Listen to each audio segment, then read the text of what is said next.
Je suis assez content aussi parce que ça a eu du succès, mais je trouve que pas assez par rapport à la qualité du bouquin. C'est de Laurence Perrin, ça s'appelle La drôle de vie de Zelda Zonk.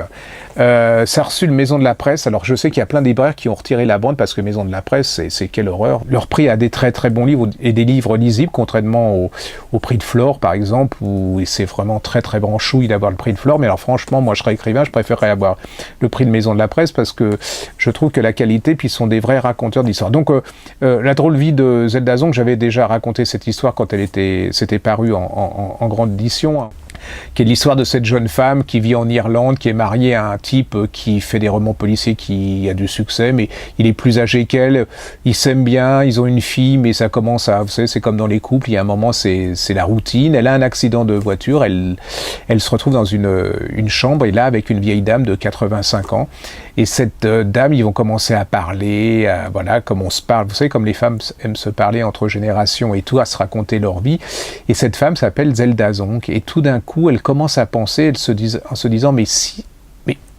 cette femme telle qu'elle est, elle ressemble à Marilyn Monroe, c'est-à-dire que Zelda Zonk, en fait, compte, c'était le nom que prenait Marilyn Monroe quand elle voulait être incognito quelque part. C'est une femme, cette vieille dame, elle est toute en chaleur humaine, elle a un fils, elle est toute en tendresse, elle vit dans la nature. À la sortie de l'hôpital, elles vont se retrouver, elles vont se parler, il va se passer plein de choses, c'est le premier tome, et je suis hyper content parce que là, c'est un succès énorme. Je crois que c'est un des livres de poche, enfin des formats de poche que je vends le plus depuis ce début d'année.